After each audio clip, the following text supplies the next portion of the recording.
Hello everyone, welcome to the channel. Today I'm coming at you with a quick video to cover the latest development in the trial. You know how I usually wait until the end of the week to give you the weekly recap, but this development was just too important for me to leave until the end of the week, which is the motion to strike all of Johnny's evidence and get summary judgment, of course, decided in Amber's favor. Now, summary judgment is a final decision made by the court without a full trial. And in this instance, it would be that Johnny has no case. It's clear that there was no defamation, therefore, case closed. All right, I'll get straight into this motion. So Rottenborn opens, and I'm going to summarize this, by the way. Basically, he says that Johnny's evidence so far has failed to meet the standards that are required to establish a case. So he hasn't met any of the elements of defamation, including actual malice. Now, just as a quick refresher, the elements of defamation are a publication where the plaintiff has been clearly identified. Now, it doesn't have to be that the plaintiff was named, because this is a classic example of defamation by implication and an instance where the person was so famous or well known that there was no one else that she could be talking about. I've discussed previously how it's really difficult to prove defamation if you're not clearly identified, but this usually applies to private citizens, people who are not well known, basically people who are not public figures, such as Johnny Depp. So, identified, published, and an actionable statement. Now, an actionable statement in defamation means it has to be a false statement of fact, as opposed to a statement of opinion. And a statement of fact that is true is not defamatory, no matter how destructive it is to one's reputation. He goes on to state that Amber didn't write the online title, the one that references violence of a sexual nature, and that the Washington Post wrote it. We have testimony from the ACLU, from Terrence Doherty, that Amber didn't write it. And Rottenborn also argued that retweeting it doesn't constitute publication. He cited case law, but we'll learn later from Mr. Chu that the case law was cited maybe a little bit inaccurately. Now, the judge did argue very early on that she disagreed with this reasoning, because the evidence of the tweet, of Amber's retweet of the online version, isn't in evidence yet, which means the judge hasn't seen it yet. And so she made it quite clear very early on that she couldn't dismiss the case without the headline issue, or the tweet rather, being admitted into evidence for her to consider properly whether it constitutes defamation or not. Rottenborn also argued that Johnny has no case, because when you look at the statements that have been singled out as defamatory, he argued that they're true. So, for example, one of the statements where she says, "I became a public figure representing DV," Rottenborn says that's true just on the face of it. She did become a public figure representing DV. And he went on further to argue that Johnny did indeed abuse her if we are to go by the wide definition of DV, which includes emotional, verbal, and psychological abuse. He also referenced the fact that it wasn't Amber's idea to write the op-ed, that the ACLU pitched it to her, and that she vetted it with her lawyers, and they went through it to make sure that she couldn't be sued over it. And so she did her due diligence and therefore did not act with actual malice. Now, as a reminder, actual malice is either making a false statement, knowing that it's false, or with reckless disregard for the truth. So you couldn't care less whether it's true or not. And so he closed off by asking the court to strike all of Johnny's evidence so far and award summary judgment, as the court should, in its position as gatekeeper of the First Amendment. Now, it's interesting because, as someone who's been covering this case for the past 2 years, over 2 years now, on the 27th of March of 2020, this attempt was made, and the court released an opinion letter where it stated that these statements are indeed on its face, so prima facie, actionable. So basically that means, on the face of it, when you read these statements, there is enough to be able to say that a jury could find that defamation by implication took place. So they were found to be actionable statements. This was already decided. And therefore, the court, as Benjamin will argue, already exercised its power or its position as gatekeeper of the First Amendment. It already considered all of this. But Rottenborn decided to ignore it. But this is a pattern of behavior that I have noticed with Amber's team throughout the years.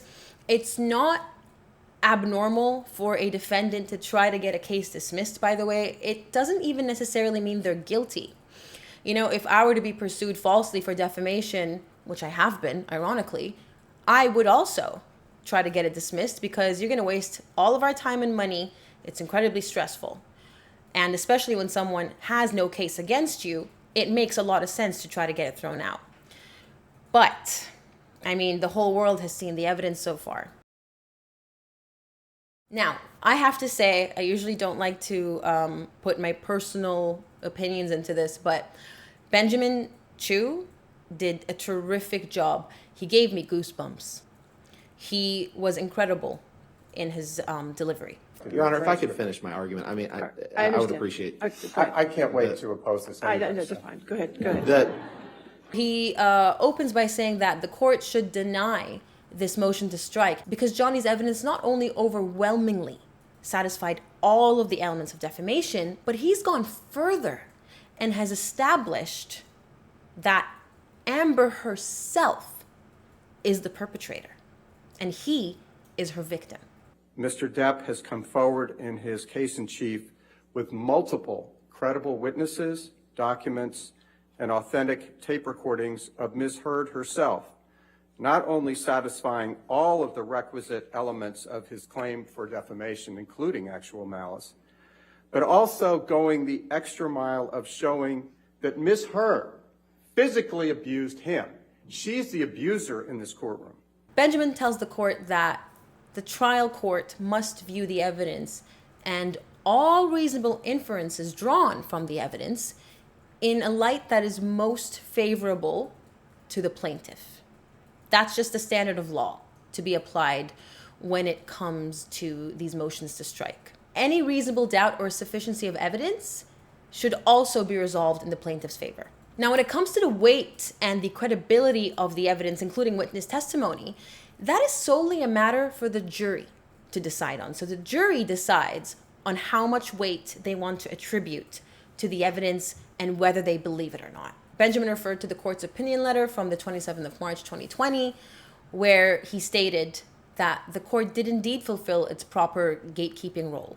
It assessed the statements and decided that these statements are capable of a finding of defamation by implication. He walked the court through every element of defamation and demonstrated how every element has indeed been met and satisfied. He also mentioned that as this is a defamation per se case, now a defamation per se is when the accusations are so heinous that damages are presumed. An example is accusing someone of DV or other criminal acts. Now, of course, by the way, this is particularly pertaining to Virginia. Many jurisdictions don't recognize defamation per se anymore because there are some vexatious litigants who will take advantage of presumed damages. And then he went through the three statements one by one to demonstrate how, as per the case law in Virginia, a defamatory charge can be made indirectly or by implication, because we all know by now that Amber's camp is hell-bent on arguing that Johnny was never named. Johnny was never named, and therefore you cannot allege defamation. Completely ignoring that people can connect the dots. And the evidence, in fact, even evidence from Terrence Doherty from the ACLU, clearly tells us that everyone knew who she was talking about. But we'll get to that. So the first statement is the online headline referencing SA. And Benjamin argued that the title itself is capable of being seen as defamation by implication, with the implication being that Johnny subjected her to violence of a sexual nature. Johnny produced several credible witnesses, including himself, to prove this, that this implication was made. These witnesses include Christian Carino, who said everyone knew in the industry exactly who she was talking about and what the implication was. As I said earlier, Terrence Doherty from the ACLU himself stated that as soon as the op-ed was published, other publications republished it in their own way. They reworded it, but they named Johnny Depp. So the ACLU or the op-ed or Amber didn't have to name him. That's all the proof we have.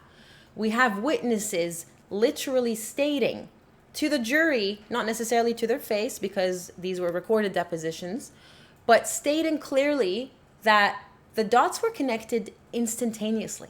Speaking of Terrence Doherty, Benjamin described his testimony, specifically because he's a lawyer, as particularly disgusting.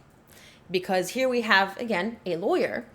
People seem to think that lawyers are law-abiding citizens. You know, I'll be the first to tell you that some of the nastiest people I've had to have the misfortune of dealing with are lawyers. And I can say that. During Terrence's testimony, evidence was revealed that the ACLU basically pitched the op-ed to the Washington Post.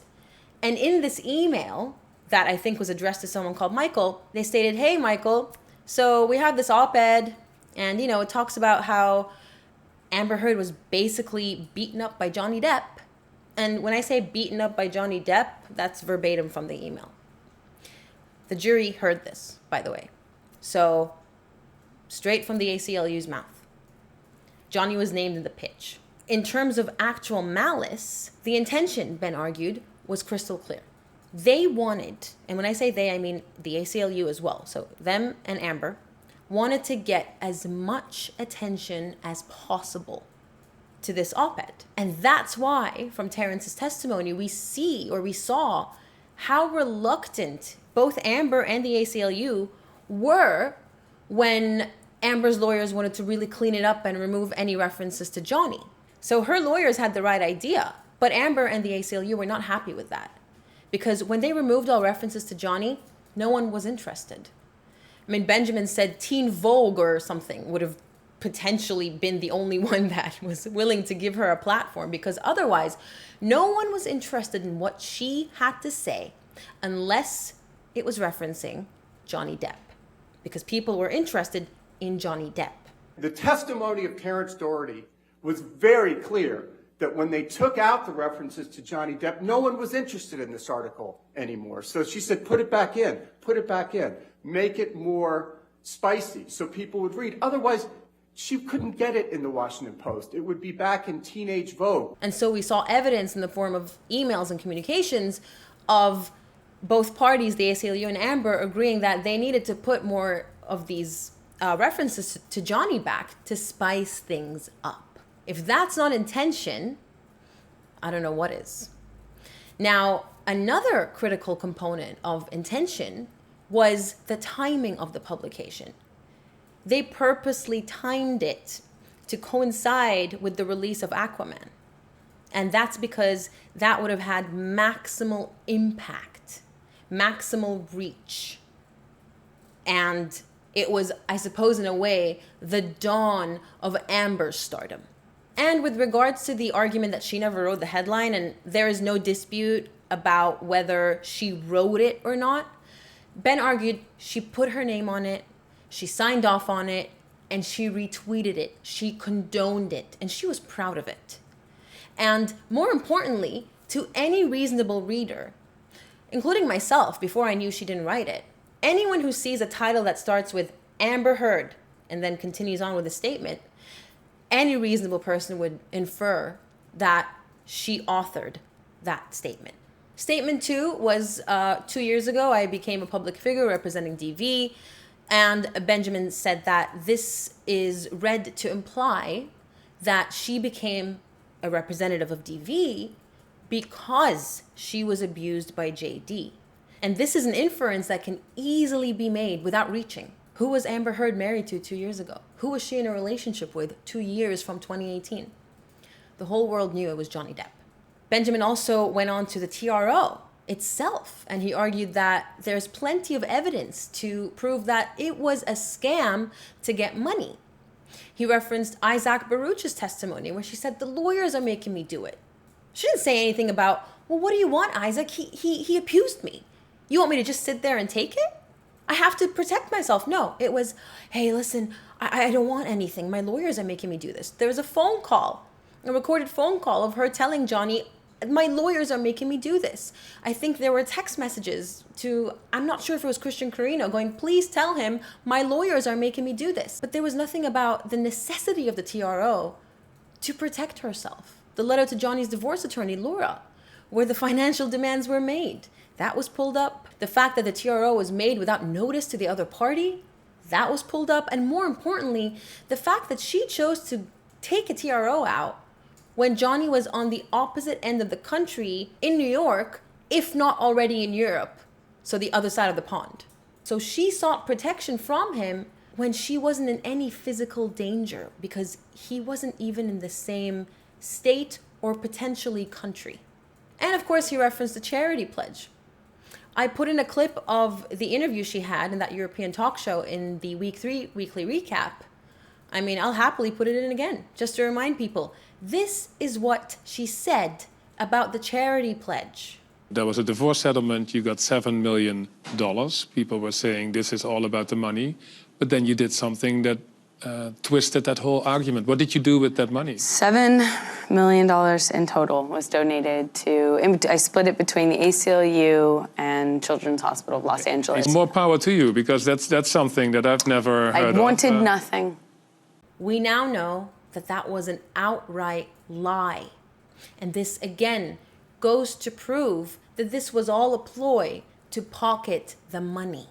Now, according to the law, Johnny's sworn denial of the allegations are enough to survive a motion to strike. But again, Johnny went further than that.